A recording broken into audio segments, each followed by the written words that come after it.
premier qui a créé la première maison de la nature et de l'environnement, c'est en 1984, je crois, c'était un élu vert de la région Nord.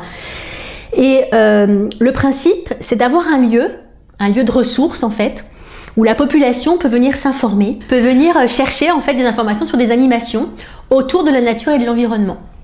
Donc un exemple, quelqu'un arrive de Paris, va venir passer ses vacances en Charente et il voit que par exemple à Saint-Amand-de-Boix, il y a une maison de la nature et de l'environnement. Donc il va pouvoir venir participer à des animations sur la faune et la flore locale. Il va pouvoir avoir des adresses de gîtes qui utilisent des produits d'entretien écologiques. Il va pouvoir participer à des animations avec un animateur autour de l'environnement, la gestion des déchets, enfin je veux dire, tout ce qui concerne la nature et l'environnement peut être traité dans la maison de l'environnement. Donc ce qu'il faut savoir, c'est que ces lieux vont aussi permettre de faire travailler des associations. Ça veut dire qu'elles peuvent coordonner le travail de plusieurs associations qui aujourd'hui travaillent un petit peu toutes seules dans leur coin. Donc dans la maison de l'environnement, elles auront déjà un lieu, donc des salles pour faire des conférences, des lieux d'exposition, et elles pourront aider les associations à travailler. Donc aujourd'hui, il y a à peu près une trentaine de maisons de la nature et de l'environnement en France.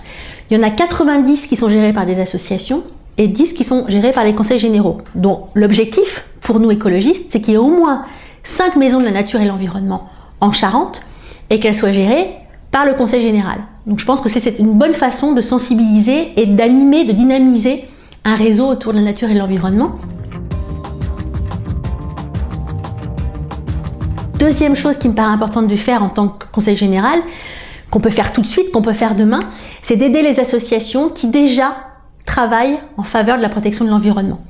Il y en a beaucoup sur le terrain, elles sont seules, beaucoup de bénévoles s'épuisent, donc je reviens à mon idée de tout à l'heure, à savoir qu'il faut qu'il y ait des gens sur le terrain, payés par le conseil général, qui viennent coordonner les actions de ces associations. Coordonner, ça veut dire les mettre en lien, ça veut aussi dire les aider financièrement, les aider à monter des actions, les aider à faire des dossiers de demande de subvention, voilà, vraiment soutenir les associations pour sensibiliser le maximum de personnes à l'environnement et à la protection de l'environnement.